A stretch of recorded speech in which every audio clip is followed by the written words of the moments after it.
we're just gonna start honing in on Crown Royal.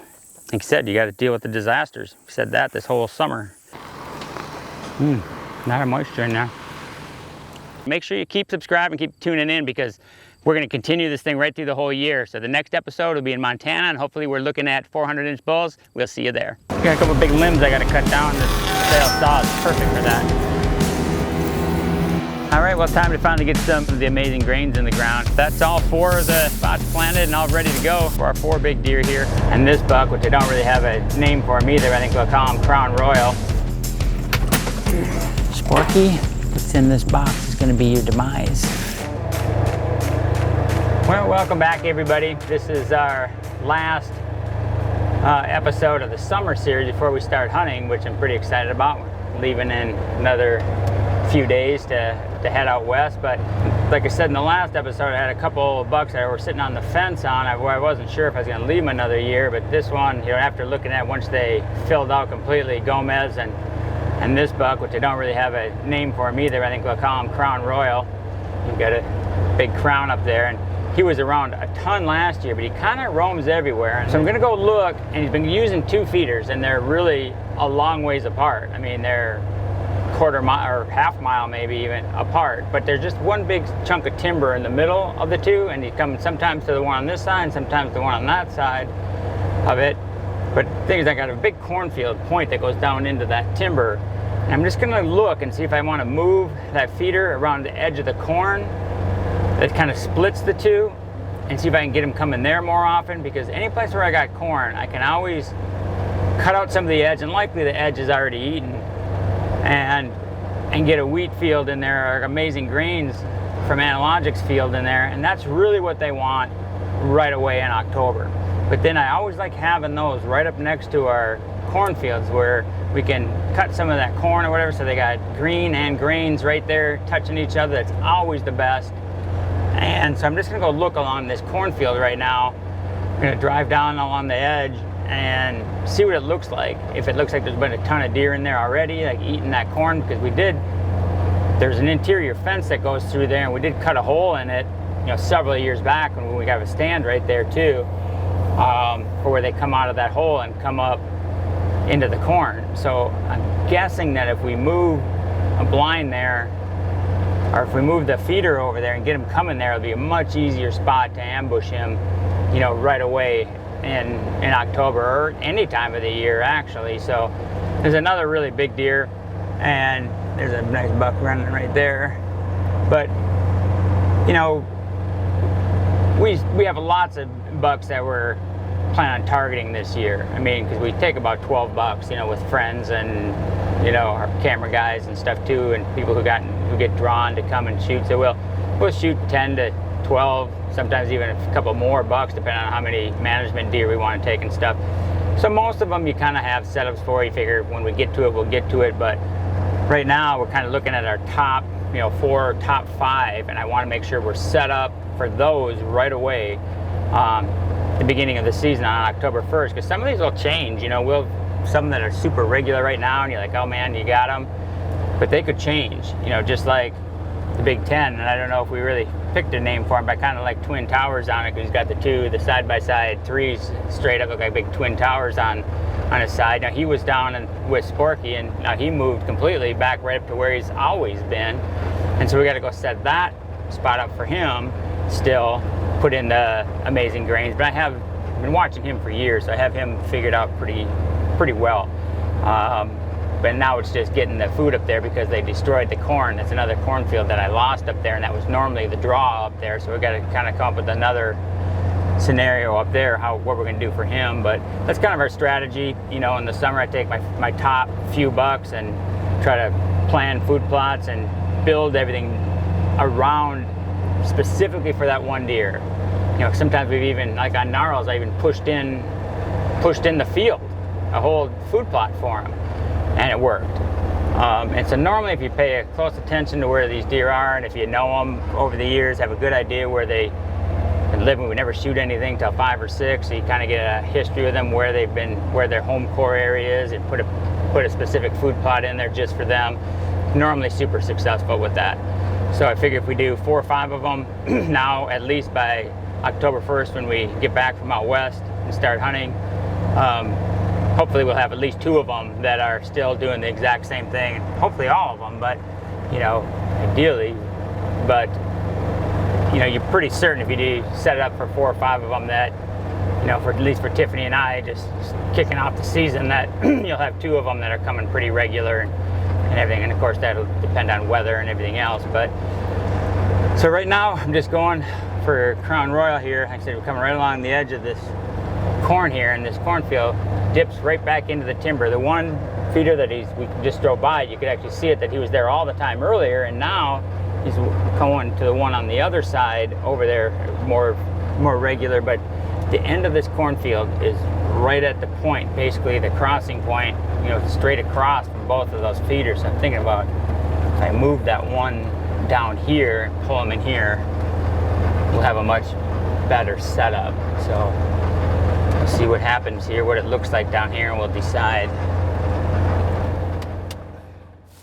All right, well, this is another one of our ponds, and like I said, this is where Crown Royal is, and had several pictures of them, you know, in here last year and over the years. But every big buck ends up in this, especially this coming week when it's be 100 degrees. They'll be in here. I just want to check this camera and make sure that it's set with no delay. I want it to take pictures immediately. So pond, let's see. All right, I just moved the camera out into the middle because a lot of times the deer come right down these trails in here. But when it's hot, those deer, they run and fight and jump all over in here. Things only like a foot deep right in the middle, so and it's a hard bottom, they don't sink, so they walk this whole thing. They're in here all the time. So we're just gonna start honing in on Crown Royal, kind of figure out where he's gonna be at exactly right now, and we'll try to, hopefully he stays there and we'll have a good shot at him right away in October. But he was out a lot in this upper field up here, but the beans just didn't make it. They got wiped out, and we put a Pro Brassica in there, and it's beautiful. You know, we could do some wheat right there and try to catch them right there too, but it's just not as good of a setup where we got the stand. It's like they could come from 100 different ways and might not be in range of that stand. And that's why you kind of want to, you know, if you see them, you want to be able to get a shot at them. And that's why we kind of want to set them up on place where you got wheat, corn, stuff just where it's 50 yards where they come into. They walk in there and they're within range immediately. So that's what we kind of look for, you know, right away, or just all the time for archery setups, but there'll be a lot of other food plots too. So we'll keep moving around and take a look.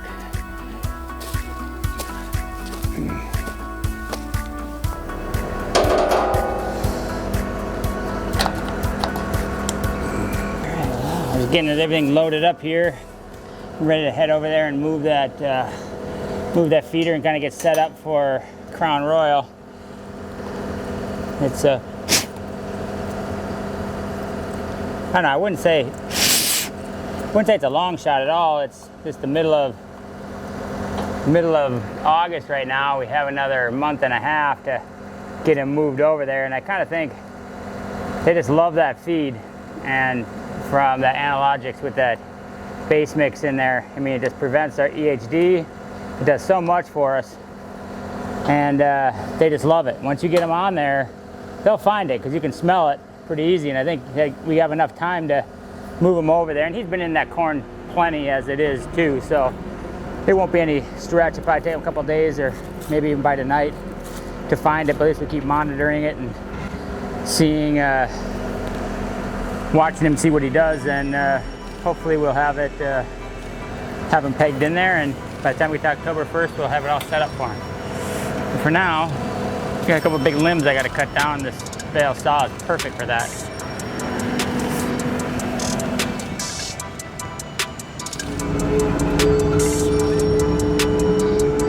All right, go get her done here.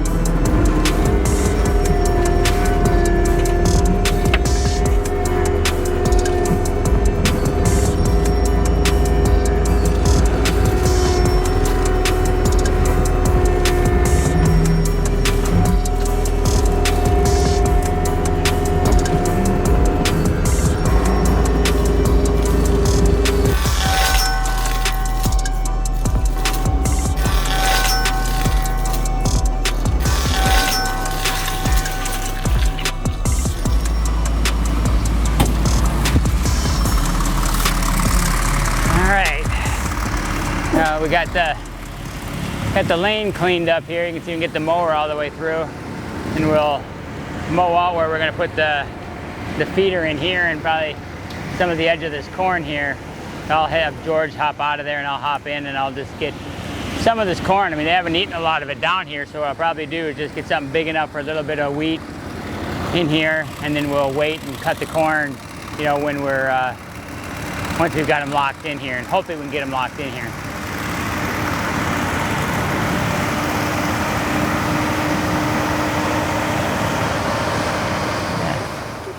Just doesn't even seem right. Tearing out with no corn hardly anywhere that made it, having beautiful corn in us. I know, it is really good. Mowing it down, but you know, they'll still eat all this. This is probably perfect for them right out in there and stuff too. They'll be attracted to that as well. But see, then we can do, you know, if he starts coming here, we can.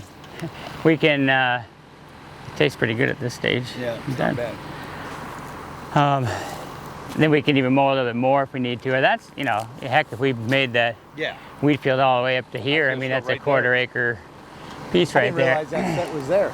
You might leave that bottom one because you probably shoot over the top of that. So. I think that might be it. Okay. That might be the only thing.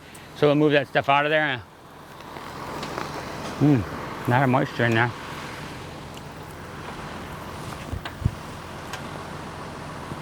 But if he comes here, this will be a beautiful spot.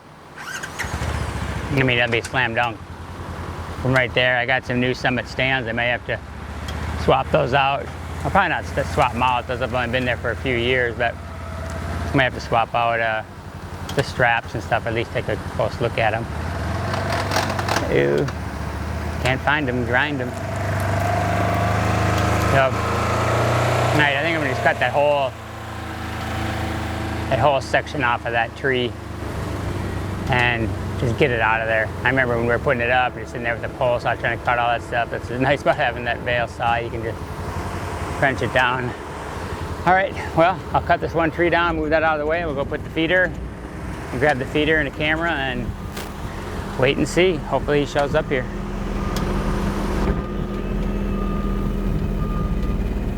This is a beautiful spot right here. And then the nice thing about it is whatever wind that's going to be, you know, on October 1st, if we have him coming here, we can cut some of that corn, make it into a funnel, you know, pointing right at whichever the wind is coming right into it.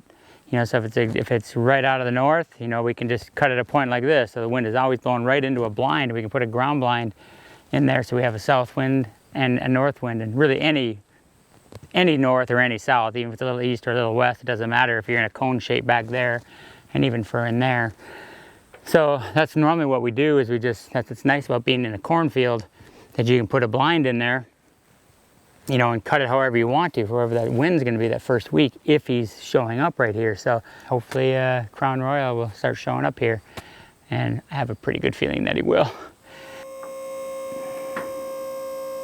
All right, well, we got that one pretty much set, and hopefully that trap works. So we got 3 traps set and just 1 to go. I got, you know, 4 deer that I'm really focusing on and getting set up for right when we get back on October. So like I said, 3 down, 1 to go. We'll get that one tomorrow, and once we get that set, we'll start focusing on getting all these amazing grain fields planted and getting all the wheat in place. But it's only the 21st of August today, and I kind of like doing those around the 1st of September and giving it another week here.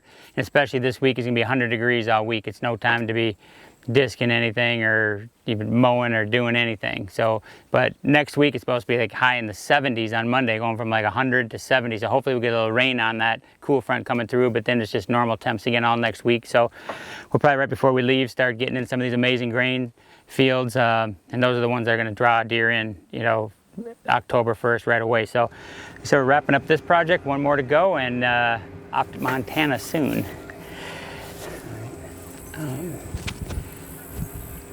Okay, well, this is our 4th deer that we're getting a setup on. This is the place with a Big 10. He had moved down south to the other farm with Sporky, but then for whatever reason, he just moved back up here. But this is where he's always been. Now this is what we call the chute right here. It's a narrow piece, and and we always had corn up there, and our corn didn't make it. And so that's normally kind of our plan, is we have corn up there, we have the chute here and wheat, and then we have like clover and alfalfa here. And the normal, movement of deer is they come out and they eat in that green, and they work there in the clover, then they work their way to the wheat and going up to the corn, and they brings us right by the stands here. And one of the problems is it's on the east side, or on the west side of the field here, so you got to have an east wind, and so it's always kind of hard, because you don't get that many easts. So I always wanted to get something on this side, but there's just no big trees, and the ones that are, they lean way out. So I was thinking about it, this pinch point, so it comes down, there's a pinch here, goes into a big section, and another pinch, and then another big section down there. So we've shot every single deer we ever shot here, which is a ton of them, at either that pinch or this pinch. I'm gonna first look and probably take that Vail saw and cut a spot out in there, because you still want to be able to see up the chute this way, so you have to probably trim some stuff so we get a lane that way. But normally these deer, their progression is north and south. When they come out, they're always walking through this pinch right here, and just need something for a west wind. What I'll do is once he gets those bales off here, I'll come in and just smoke this whole thing, like with Liberty or something like that. It has no residual, so you can plant right away, and just make sure everything is dead that's in here, and then we'll just no-till right into it with the wheat and the Perfect 10. And we'll probably, do the chute in just amazing grains and down that edge there where they come out, because a lot of them will bed down there and come out. We have 2 little ponds that we put in along the edges down there. A lot of times they'll come out by those and then just work their way up this way. And then we'll put Perfect 10 turnips and radishes and stuff on the left side here. But for right now, I think we want to have the chute and wheat. And so what I'd like to do is maybe move the redneck from down at the bottom. We have a big field down at the bottom here, and I just want to put one with a trailer in there that we can move it around as we, cutting corn, depending on, where we're at, what stage of the season we're in, and just put a permanent one right here, and I can just move a different one down there with a trailer, so we can have more for west winds, which we have higher probability, and then bale this off and just replant it. And the feeder that he moved to was just up there on the edge of the corn. So I'm thinking about maybe moving that feeder like right down into here, and just so they know it's still here, it's not that far, and just see if we can move them to right here. And then when this starts, growing, and once we plant it, and it gets closer to the season, we'll just pull it out. But I'm not 100% sure on that, because I know that deer, and they've been all over this. It just needs to be food in here. It just stinks. The one year that you got your big one up here, just for 15 years, has been beautiful up here. And the one year, but this is the driest spring we've ever had, and it's 100 degrees this week. It's just so dry and hot that it's just, like I said, you got to deal with the disasters. We said that this whole summer. At least he's here right now. And he didn't move off, and all the other deer are still here and everything as well. So luckily we have our food plots down below, the corn that are good there. And on our new farm that we bought, that's all corn and beans in there and stuff. So there's still plenty of food around. But as soon as all the egg crops come out, everything should still be piled in here. So I think that's our plan for him, and that'll be the end of our strategies on our first 4. And then after that, we'll just play it by ear. All right, we're in late August here, so we'll be leaving out west pretty quick. So I'm in the last phase, basically, of our farms here in Iowa, and that's getting our amazing grains plots in over where Gomez is. So I'm going to take the mower here. I got a Vail mower, big wide deck. It works awesome for cutting these corn stalks and stuff like that, and I can grind it right down close to the dirt with this thing, so we can hopefully just no-till it in. So what I'm going to do is I'm going to go over there and cut out the corn that's short, doesn't have any ears on, and try to just get up next to where the corn is still good again. And now that will take that out, and hopefully I don't have to run a disc over it or anything. We'll see how much stuff is in there. If it's just too much to drill through, we might have to take a rototiller or the disc over it, but hopefully I can just mow that piece out and have it all just no-till it in with amazing grains, and that'll be it for that spot. So what I really want to get done here before I leave is, especially those 4 deer that, like the top 4 on our hit list, but I want to make sure I get those 4 spots done, where I feel like, okay, everything is done here. Hopefully by the time I get back, you know, by the time we get to October 1st, we'll have rained several times, and those grains pop up fast. So I'm gonna get on the Vail mower here, and I'm just gonna play it by ear. I'm just gonna look out there as I get in there and just see when I start getting to ears, then I'll stop and I'll just make it as big as we need to, you know, till we get to standing corn again. So.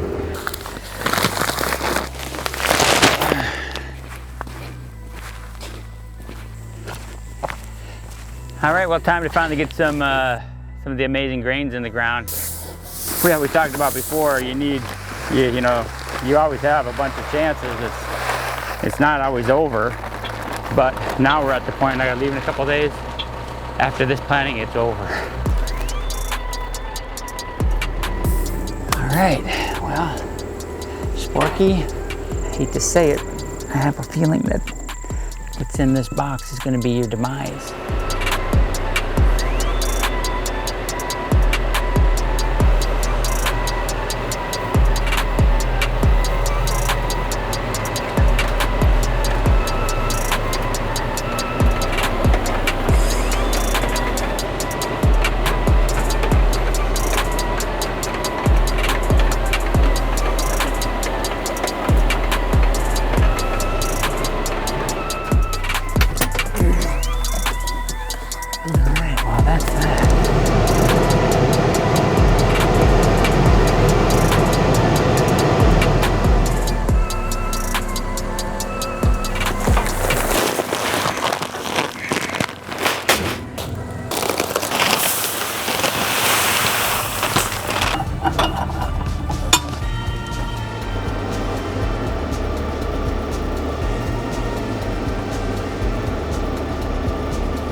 All right, that was a little bit painful. He's in a bigger 15-foot in that little spot right there, but George is using the G8 over on some of the other smaller fields. So what I'm gonna do now, we've got this whole farm basically done. We have just the north end up here that was in that corn disaster that we had, and I did a Pro Brassica analogics in the middle. Now I'm just taking the amazing grains from Analogic and going around the outside edge with it. But I think I'm gonna go take the sprayer and spray it with clef first, because if you remember, when we did that, corn looked a lot like this with all the grasses in it. And of course we disced it all up and rototilled it, but some of those clumps still stayed out there and some of the grass started growing again. So I just wanna make sure it's perfect. So I might just take my big sprayer and just run over those two quick with clef and just kill the grasses, and that doesn't harm the brassicas at all that are in it. So if it was perfect 10 and would have some wheat in it, it would, but we just did Pro Brassicas in there. So I'm gonna hit that and then plant those outside edges and just keep cranking along here. It's like the 28th, I think, today or something like that. So I'm leaving in a few days for Montana, our first hunt. And we'll just get as much done as we can before we leave, and I'll let Stephen and Donnie and George continue on. But that's all 4 of the spots planted and all ready to go for our 4 big deer here. Of course, we have a lot of other ones, but once again, thanks for tuning into our channel. That's kind of wraps up our summer series, and thanks to Analogics and Vail for sponsoring the summer series. You'll keep seeing, you know, the Vail equipment. We use that all through the whole year, and of course, Analogic stuff with the feed and everything, we use that all the time as well. But right now, we'll be heading to Montana, but make sure you keep subscribing, keep tuning in, because we're gonna continue this thing right through the whole year. So the next episode will be in Montana, and hopefully we're looking at 400-inch bulls. We'll see you there.